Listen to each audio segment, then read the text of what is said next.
This is the Reflector Reflections podcast. My name is Annie.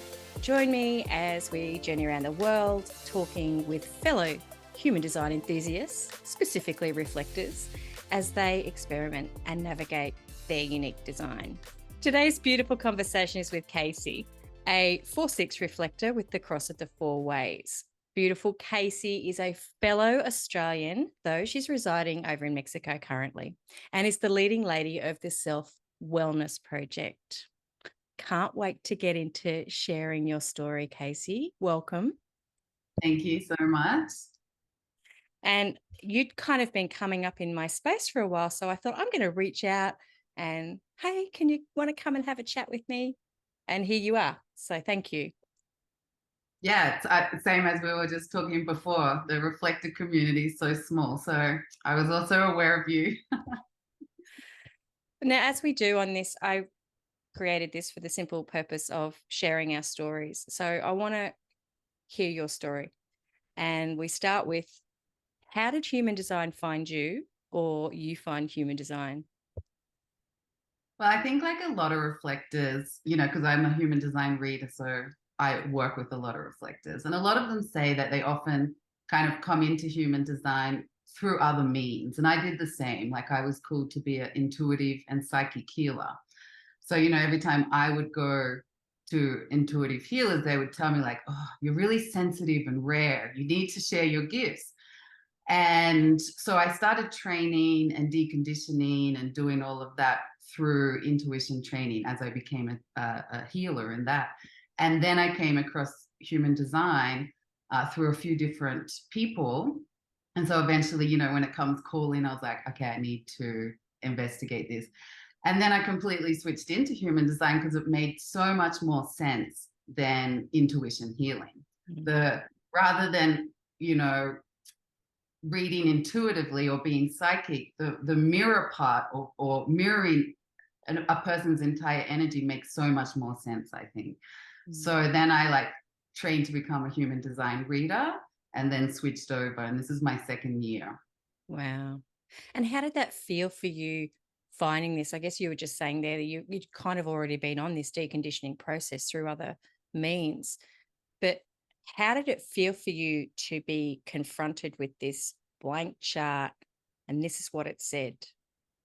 Yeah, it's so validating. And like many reflectors who I work with, they're like, oh my gosh, I'm not crazy, and that's the biggest thing. And once you kind of step into that, it just gets stronger and stronger and stronger, and it just validates so many of your experiences and all these, things that you feel that you can't explain, through that you do through your whole life. So, I found out in my late 30s. So, I've already had lived a very big part of my life. And being a 4/6 reflector, I, moved abroad at 19. I was like such a line six, and I've lived in 5 different countries and traveled to more than 40. I'm like, yeah, that's so me, So there just was so many parts. Yeah. Not even just about the reflection part. There's just so much that explains our general behaviors. I really love it as a tool, and that's why I was so engaged in using it. Even though I tend to take a less spiritual approach than most people, it's just such a useful tool, and I want people to use it more as a tool. You don't have to become a human design believer for it to be useful. So I very much try to share it with other people as well. So you don't recruit people to your cult. No, exactly. Right. I always say to people, you want to become a part of my cult? Some people think I'm serious. But anyway, I love what you were saying there about how you've taken that little bit of a journey back to go, oh my gosh, I was really in my line 3. Can you take us back even further to little Casey and growing up? What was that like for you? Yeah, I come from a pretty, traumatic childhood, lots of divorce, lots of things that happened. And, I look back and I developed OCD by the age of 12 or 13. And then I got rid of it myself by the age of 15. So, and I look back at what that possibly was. And general psychology will explain the same thing, like childhood trauma or unstable environments will create that. But if I look back exactly again through the lens of a reflector, all of the energy I must have been just absorbing on my nervous system, and just not having those tools of how to decompress your energy or to come back to yourself. You're just this child absorbing everything all around you. And actually, like, even later on, like being a young woman and the feelings of older men watching you, just like dirty things like ew, or the diets and the body issues, and I look back and I'm like, wow, like at the age of, I was just writing in my diary yesterday because I'm putting together a book about it, just like, wow, at the age of 7 I was so aware of diets and body, and I'm like, that's not possible for a 7-year-old to be that aware of it. And so even as I just go back through my story through the lens of what I know now, I'm like, I wonder if that was because I was reflecting and looking back, there was like anorexic people around me then. I'm like, wow, was I reflecting their body issues? Like, anyway, there's just so many different ways, and I'm still processing it, right? It'll take so long to go through, and this is why I'm writing this book, and like anyone should journal past experiences, because you really pick up things that maybe you didn't realize before. So it's definitely an interesting experiment. It can be a really uncomfortable journey, can't it? Going back, because it's like, oh, this makes sense now. And then you start digging into it. You're like, oh my gosh, there's such a self-forgiveness aspect to that, not just of you, but of others, to just think, oh my gosh, I was just picking up on all of this. And I guess when we sit with this more, and the more I listen, the more I'm in my space as well. I'm very selective now about what comes into because I am highly conditionable. And I know that now. Yeah. Well, it's like how they're always like, make sure you're in a good environment. And you're like, well, that makes sense to everyone. But it's like you say, once you really become attuned to it, you're like, oh, people really make you feel icky, and the difference when you're just with a healed person, oh my God, like, because you can feel stuck energy. It's like it hurts your stomach, or it feels like a blockage, or and it's tiring. So even I'm like now, what I call the reflector pod, you need your 3 or 4 close people, and everyone else can only ever be an acquaintance. And I know that sounds bad, but it's like you just can't have that many people in your close space, and they have to be so vetted anyway that honestly there's not that many people who are at that level of healing either. And so also we lose a lot of friends, and we will progress. I mean, I'm still only stepping into all this, but I can already see how much that, like, so many things have to constantly shed away, because you will always reach a level with people and they can't go further. They're just not there yet. And then it's just too uncomfortable to be around you. And it's really sad, but there's just nothing we can do. So yeah, this like very small circle of very healed people and very good environments ends up becoming your health. So I was only just talking with a fellow reflector friend about this just this week, exactly this, to this depth of level, just saying it can often feel like a bit of a lonely path sometimes too, where when you get into this space of letting people go, and it's not so much that anyone's healed more than others in these, it's just often we change so much. Have you experienced that in your life? It's just that you're saying that you've lived in 5 different countries, so you like change. You like sandboxing too. Surprise! Yeah. How did that happen for you? May I ask? May I sort of like segue us back? Because this is the question. How did you end up where you are now? I want to know. Well, yeah, like, again, I think absorbing a lot of wishes of my parents, like my mum, who always wanted to travel. And I grew up, I think, just absorbing so much of her, but then I did travel, loved it, because it is surprise. Like, literally new experiences, new food, new restaurants, new sites. Like, that's how I stay so alive in my life, and once I got a little taste, I was hooked. And so and then I just kind of bounced around. I was in London for a couple of years. I was in Turkey for 6 years. I went to Spain and then Mexico, and all because of different reasons. Sometimes because I got a job or meeting people. But it just like if I ever felt bored, I'd be like, I'll just go to another country, or I'll just travel or try a new food. So, and I still do it, even though I'm on the roof, apparently. I mean, I've taken a step back, but like you still need to go out there and try new things and travel and eat new things. I don't know if that's because I'm particularly a line 6 and if other people feel different, but I think for all reflectors, that's a really easy way to get a daily surprise, do something new. I've heard a lot of this, especially the yearning to travel or be in different places where nobody knows you. It's like you can truly be yourself because no one's there beside you, because each of our people in our lives know a certain version of us. But to travel on your own to experience all that, is that how it kind of has felt for you? It's like you can really show up as yourself.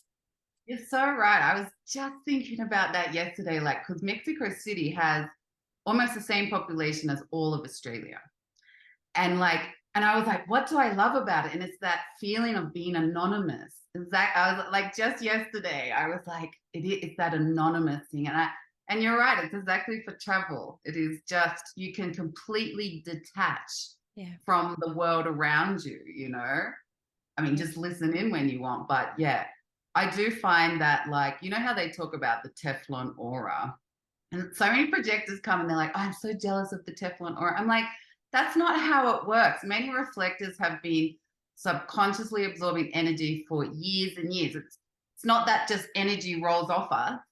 It's that,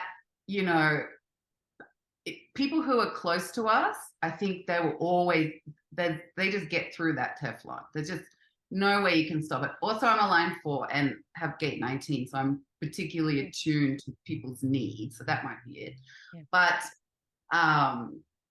But like, the Teflon aura does come into play when you're among strangers. But that's the only time I've felt it, right? I think with friends and close people, it's just reading energy. But I really do feel that ability to turn off, like in a concert or, traveling. And I think that explains why I've also been quite fine in crowds, like I've never really been so bothered by crowds. That's the only way I've come to explain the Teflon aura. Anyway. Yeah, I really dislike the word Teflon. I think that's so toxic. But it is I agree with what you're saying. Sometimes it can just take over. But I think when we become very attuned to it, it's just like Teflon in the sense of just, you can literally just go, yep, nah, and just drop it. It's like you may have taken on someone's accent, taken on their mannerisms, and then all of a sudden you're away and you just drop it. It doesn't stick. Sometimes it does if it's constantly conditioning you though, but that's people. Yeah, that's true. I've also been able to feel like an emotional shutdown, like someone's having an emotional thing. I'm like, too much. And I'm just like, don't care. It's not that I don't care, but you have to just put that like, nah, I can't get involved. So yeah, I guess that we do have that ability to turn off sometimes. But yeah, it is interesting. It's fun. And the more, because you get into a lot of this, and I'd love to hear your viewpoint on that. When you start studying this, you can become like quite fixated on, oh my gosh, it's very much a mind game, isn't it? But the lived experience is like, oh, I can relax. How's that experience been for you? Yeah. You mean like integrating what it means or what we're studying? Yeah. I think like, a lot of reflectors talk about it. The information out there for reflectors is not great.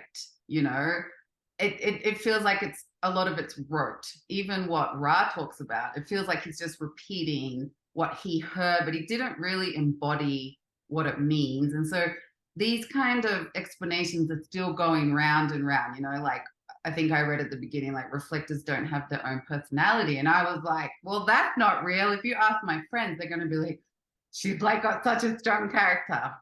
And so when you first read a lot of the stuff, it just doesn't align with you, or it's like some stuff is just like, wow. and other stuff like I have a personality, and I am my own self, and I do have consistency. Like I've loved writing. I went back through so many diaries and workbooks, even back to a little kid, and there's just stories everywhere. And I have gate 33 and gate 35, but I'm like, that's consistency. Like consistently, so when they're like, you have no consistency, you have no personality, I'm like, you reject certain parts of it. But as you do integrate it, I do see how you can kind of like come to a deeper understanding, or you just interpret it through your own lens, or your own interpretation of it. Yeah. So yeah, you really do, even just what it means to mirror. It's still like, I mostly understand it, but there's still time, like the line 5, like sometimes I can see that they've got the double aura, or there's that the projection field, but sometimes I can't tell if I'm reflecting, if I'm projecting or I'm reflecting, so there's still parts I'm like, okay, still so much to integrate and learn for it to make more sense. Yeah. And I think it's always going to change depending on who you're with, what type. I know when I was first starting, I was really, I don't want to say afraid, but in a way I was like, oh my gosh, because that was the first thing that really landed to me going, oh, you're just a mirror. Again, it was it's very dismissive language, isn't it? And so I became hyper aware of, oh my gosh, I need to make sure I'm not in a bad mood, because what if these were the things that poor little Annie all these years ago we're walking into spaces going, shit. Now it's like I just show up, and I do notice sometimes where people, it's more not if I'm in a bad mood or anything, but it's more if they are in a bad mood. And sometimes they'll scowl. And I've learned, I don't know if in your experience, but I've learned to just not take any of that personally now. I just go, that's you, not me. I'm responsible for this. You're responsible for that. That's my line 5 really coming out, though. I'm just going, fuck it. What else can you do? Once your reputation is burnt, it's done. It's like freedom. Yeah, exactly. And that's a dilemma I also have too about that particular thing, because it's like, as reflectors as well, it's like people do come at you, and it's really hard because I don't, you have to be careful of like the God complex or whatever they call it, right? Like a projector in their not self could go around and be like, well, everyone doesn't like me because, they've got issues, but it could be the reflector just being a like bitch, like, you know what I mean? So it's like, and you're right. It's like, you kind of have to be like, is this way, that way? Am I projecting? Are they projecting? And I'm certainly as well, like trying to detach from that and be like, that's just about them. But I always try and do a little check-in, but is it about me? Yeah. Just anyway, yeah, I'm still in that stage too, like, is it me? Am I the problem? That's a song. That's a song for reflectors and projectors. No, I think the song actually goes, it's me, I'm the problem, isn't it? Taylor Swift song. Yes. So no, we don't want that. We don't want to be the problem. But sometimes maybe She's we a are. projector, so so yeah, maybe it is. Maybe it is. Maybe she is the problem. And getting into that, like that profile of yours, that 4-6, finding that and sort of starting to get into that study of it, how has that been for you? Yeah, like when you understand that your profile line is really related to like your career path, or what I like to call your success niche is, because that's something you're naturally going to be learning, and the way you're learning it over your lifetime, you're literally building knowledge. So that really, and especially for reflectors, I do a lot of career readings with reflectors. Like it's so interesting to look at that, because this is again where we can draw from consistency. What have you consistently, like line 1, have you studied over your lifetime? There'll be something that you've probably, or various things you've been pulled to. And so as a line 6, obviously it's like, what from my experiences can I bring into my career? That is the knowledge that only I know, right? And then the line 4, which again, it's like, okay, I don't need to market. Who do I know? But also a lot of things have changed in the modern world too, right? Like what's a line for network in a digital world? Or, or like, yeah, so many questions. Or like, what's a projector invite in a digital world, right? Or a reflector invite in a digital world. Like, so it's also still kind of redefining a lot of things too. And, sometimes things don't align. Like for line 4, you're never meant to leave one thing before having another, like never leave a job, a relationship, a home. But I'm like, that's just not real life. Like people break up with you, you lose your job in one day. Like I can't be like, oh, but that's my line 4, I better hold on to this relationship. No. But I guess it also depends on what phase you are in the 6 too, because that third unconscious third line wants to experiment. So there's a big contradiction in itself at times, wouldn't there? It's like, I just want to experience it. Exactly. That's true, right? So, all these nuances and interpretations that everyone has to come up with themselves. And this is why I take using human design as a tool, because I just get getting turned too much into like, this is your purpose and it has to be this way. I'm like, as a line 4 in my 20s, exactly, I literally did kind of go relationship to relationship to relationship. And I was in such an extreme thing of like, self-attachment, putting my self-value in these relationships. I have a completely open heart. So I had to, now I'm like single and I forced myself, I was like, you're not dating for a year. And without that break, I never would have deconditioned and healed so much of that bad behavior, that line 19, line 4, need to be loved, open heart, low self-value. Like I had to heal all those things. So no, line 4s should not necessarily go from relationship to relationship or job to job. And I also got to like taking a break from work. I could completely realign my whole life to become a healer and go into like reflection, so there's some things I'm like, yeah, I align with it, and some things it's like, well, just take it with a grain of salt and take it how it applies to your life. So that is really the experiment. Hey, just experiment, just play with it. Well, I want to ask you more about line 5, because like before, when I said like, do you think that reflectors can see through line 5 projections? Can you see it because you're a line 5? Like, how does that work? Yes and no. Yes, but then sometimes it could be a double projection, because there have been other 5s that are in my space and I feel really comfortable with them, because it's just like there's no projection field, because we're in this state, and I don't know how to explain it. It's just like we enter into the bubble, and there's such a realism. However, and I'm just generalizing saying this. So for example, 3/5s, I find that 3/5s can throw projection on me really quickly, and I see it now, whereas in the past I wouldn't. But it's like, I guess that comes with experience and time of just going, what am I willing to do for you? And how authentic am I showing up in my day-to-day life? Because old Annie would very much like, I'll take everything on. Oh, yeah, you want me to do that? Sure, I'll do that. And then I couldn't deliver. So again, there's the projection of somebody throwing it. And so I kind of reversed it. So I guess for me, it's very different. But I mean, I've been playing in this for a while and just going, I can't worry about, because everyone talks about the projection field, and a lot of 5th lines will and second lines will just throw it and go, oh, I mean, it's a projection field. And it's very dismissive as well. It's like, some reflectors as well. We've all done it. We've just gone, I'm just a reflector.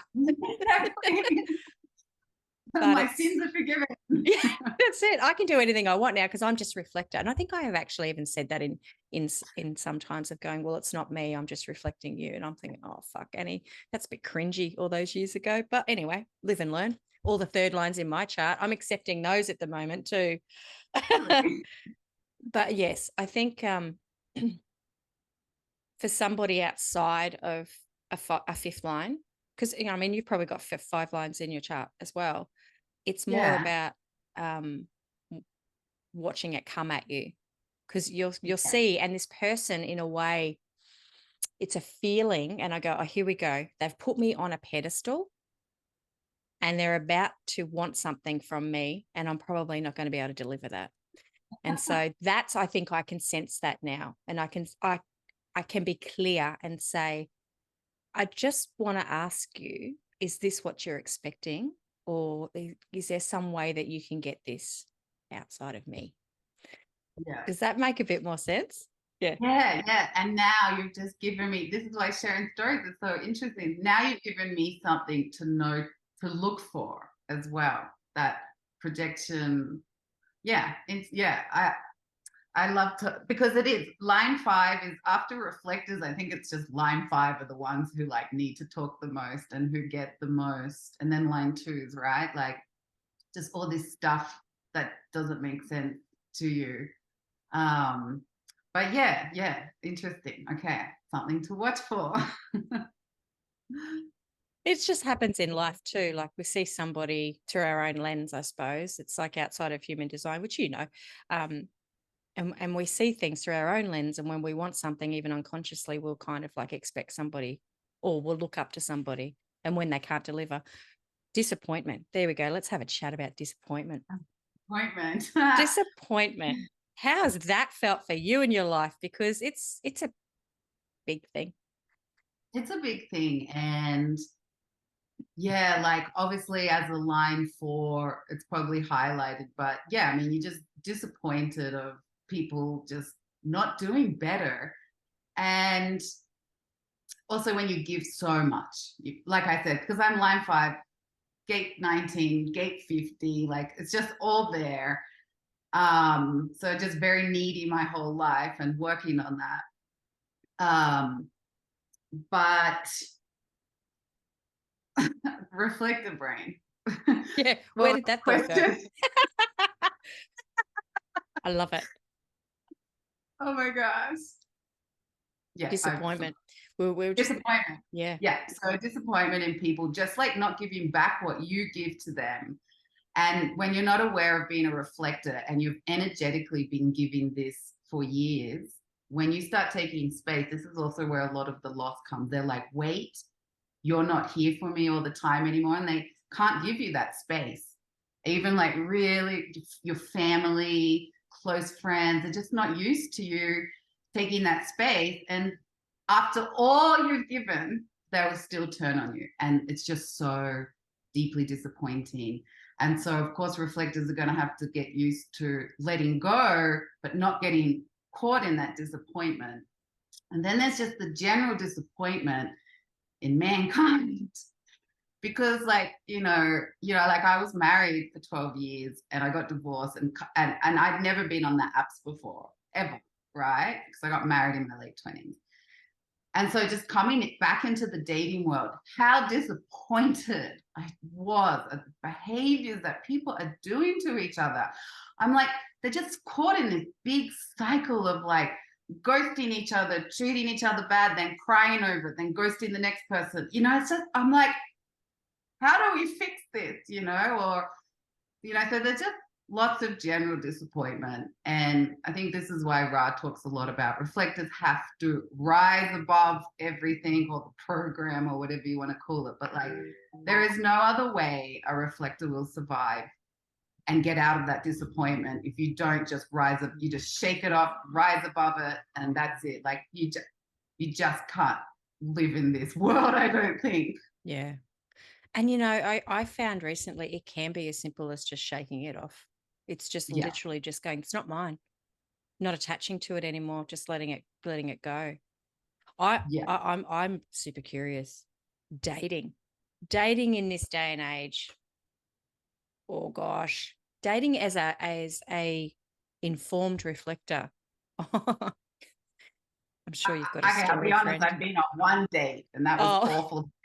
They just, I'm trying, like I'm on the apps and doing the talk, the whatever they want to call it. But like, actual meeting, every time I get to that stage, I can already kind of tell like, no. Yeah. So there's that.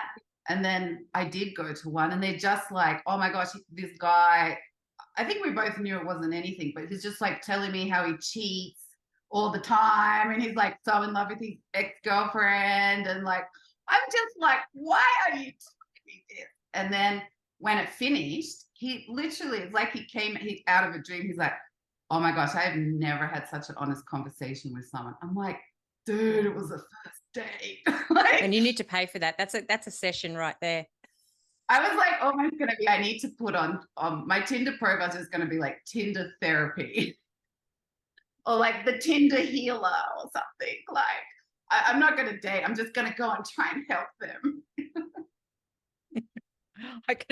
That's very interesting that you had that experience, because it's just like suddenly he could relax. It's like the energy sometimes does, doesn't it? It's just, it falls into you. It's just like, oh my gosh, finally I can just, here we go. I'm just about to dump. That's why we're therapists, friend. That's why we are therapists, because we can't outrun it. It's just, well, we might as well do it for work. That's exactly why I went into this. I'm like, look, when people do it for free, it kills all your energy. You know, like I had so many people that were draining my energy. I was always rejecting healing. I was like, no, I just couldn't possibly take on anyone else's problems. Once I got rid of that, I was like, you know, actually, I just need to get paid for it. That's all. Like, I do it naturally. We're all meant to be rewarded for living our design. It's just that you just need to cut the freebies off. Yeah. And just be like, okay, I have to make all my energy will go into making this my career, you know? Value your worth. It's the only way. And so many reflectors come to me because all they want to know is how can I make money? Yeah. Right. What can I do? The same. Yeah. And I love that, you started with that. That's a beautiful way for a reflector to really feel empowered, because just what you were explaining there before about using the tools that you have to guide them through it. She's like, I'm not telling you, but here you go. Have a think about this. So that kind of leads us into, can you share with us what you're doing in your space, in your little bubble? So, I will say, like, I've worked online as a content and digital marketer for like 15 years before I think the word digital nomad even existed. So like I do some of that on the side, and I'm just like, this is my second year into kind of like starting all of this stuff. Well, like last year was more intuition side. And then I was like, no, I'm going to like build up everything for human design. And so, number one for reflectors, you should have to get passive income. So I tried to build a model for that. And then so there's something coming in while I can build, the therapy side, because this is the problem is like on one side, you still have to get your name out there. People still, it's a personal thing. They have to know you and stuff like this. So it's not like you just step into a new career, so it's still going slow, and we are slow. Yeah. Right? Yep. So, I've got all, I build out some like human design tools. I'm really trying to make human design cheap, affordable, simple, so I created a 10-page report. I'm like, no one wants to read a 100-page report, right? It's more about your experiments anyway. And anyway, it's also, you need to really just get a reading, because there's nothing that can talk about how everything comes together unless you bring it as a whole. So none of these, other things can really explain that for you. So I'm like, honestly, just a cheap introduction to human design, and then try and focus on bringing it more into people's lives through face-to-face. Yeah. So that's the plan. And I'm trying to de-spiritualize these things so people don't run away from it, because it's a bit cultish right now, and very strict and so many rules. Like I've been kicked out of human design groups because I said that projectors could be seen. Like it's a digital world, projectors have to initiate their own businesses. Reflectors will have to initiate their own businesses. So anyway, I'm trying to like just change the vibe a little bit about it. But ultimately, I kept it very open, as every reflector should, because we're going to change identity many more times. That's why the self-wellness project is very broad. And soon I'm like starting a podcast and writing a book, because, you know, as I said, like gate 33 is in my incarnation cross. So I'm just trying to find lots of different ways to get stories and healing and reflections out. Also, I have power perspective. So it's very much about judging, analyzing, measuring, and bringing this together through stories and healing. So the self-wellness project will just be a kind of like eventually a library of resources for people to do self-healing. It has to be through self, right? We have to move away from one for all approaches and teach people how to heal themselves, how to find their own career, they have to do it themselves, right? We have to come to that's what's very much self-wellness is. We all have to take responsibility and learn what our body is telling us. So it's all that. It's all very open. I'm doing a lot of things, but just dedicated to the mission. Yeah. I'm just going to help heal people. And, you know, if you do intuition and talk to guides or whatever, you know, they've always told me, you know, don't ever make it about money. Don't ever worry about money. Only worry about that you are helping people and healing people, and we'll look after the rest. And I'm like, that's it. Just has to be about the healing. And every reflector eventually and every projector will have to come and stand into this role. And I know there's not recognition for these roles yet, but it's changing. You know, we're seeing people increasingly needing tools they're ready for it. They're ready to heal. They're ready to face this thing. They're ready to take control of their life. So, you know, all of us can start creating these tiny little businesses or just be seen for when that day comes, that there's going to be a need for each of our individual type of healing, right? So people who go to you might not come to me, right? Like, just because we're both reflectors, we're still going to have our own people, our own audience, just people who are only going to align with us. So there's room for everybody. Absolutely. You know? Yeah. I love that. We all just bring our own special sauce from our own experience, because at the end of the day, that's what it's about. I love what you're saying there. I wanted to ask you as well, because you're in Mexico City, is there, what's the culture, human design culture like there, opposed to, say, you know, the States? Have you found a difference?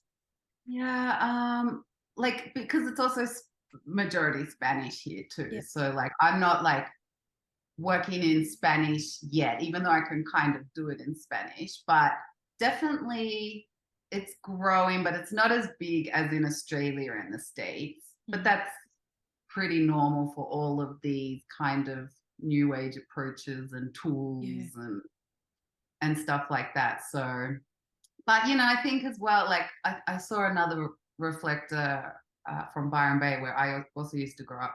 Like, they're doing retreats in Mexico. So, I mean, you know, it will start. Like, there's stuff for foreigners, I would say. Yeah, like that's interesting.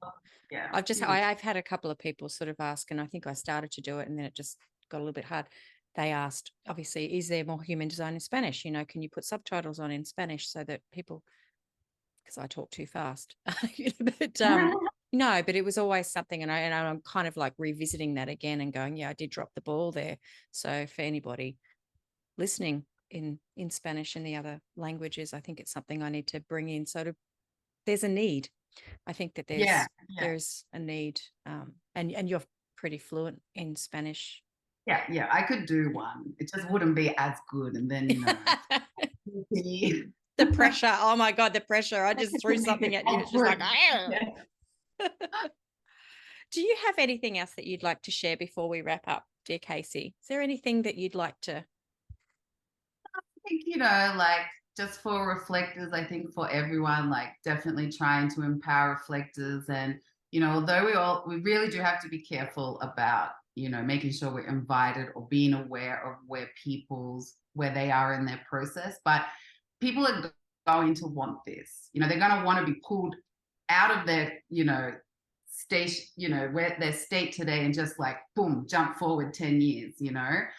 And so I know so many reflectors just are always like, what can I do? How can I do this? And it's like, really just start sharing your reflections on social media. Just start, and it will come one day. And I think it's really a time for reflectors to kind of like go out and start doing these things, And, just reflect whenever they're like, what should I do with the job? I'm just like, just reflect. Just be a reflector.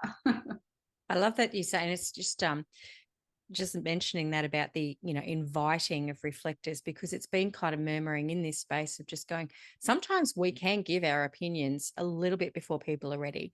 And so someone was sharing, the we shouldn't have to be invited. And I'm like, well, in a way it's okay, because sometimes we can go in like with a big flaming sign and stick it right in front of someone's face, and it can cut them. It's like, oh, you didn't say that. So waiting for them, I think, to come to us can be a nicer way of getting the message to land. Do you agree? Yeah. Well, I think this is why I say you have to share it, because ultimately it's just going to be better to attract than to try and find it. And, because reflectors do want to reflect. They're just urging. I know, I can feel it inside. They're just dying to reflect. And you can drop truth bombs. I call them my little truth bombs. If you're willing to lose that friendship, go ahead, drop all the truth bombs you want. But otherwise, I think it's just better to wait, or just, that's why I say share your reflection so you can attract people, because there are people who want to be jumped like that. Yeah, that did not sound right, but we get what you mean. It's like hitting hitting a wall, right? But people, I've had people being like, thank you so much, you saved me years of therapy, right? Just try and attract those people, and you'll be able to reflect to your heart's content, and you'll be appreciated. And the people who aren't ready for that, I actually am finding it's hard to be around them, because they've reached their limit. And even as a reflector, you're just like, it just gets so frustrating after, so, everyone has to play around with this, I think, but it's definitely better to attract. So that's why I say, get out there, be public, attract people for what you can do. I love that. That is actually a really, really beneficial tip, to just, myself included, to hear that, just going, yes, that's actually really true. We can get caught behind our own bullshit, but we have this deep yearning sometimes to just say things or just come out there and talk about stuff. And then if people vibe with it, they vibe with it. And then you're allowed to express your truth. I love that. Yes, that's so how simple. Reflector blossoms. Yeah, blossoms, not truth bombs. Yeah. Oh, that's a good one. Thank you so very much for sitting in space with me. It was lovely to actually meet you and have this chat. And maybe when you're next here in Australia. Yeah, exactly. We're near each other, so we'll have to see what happens in person. Thank you, Casey. You take care, and we look forward to chatting with you again soon.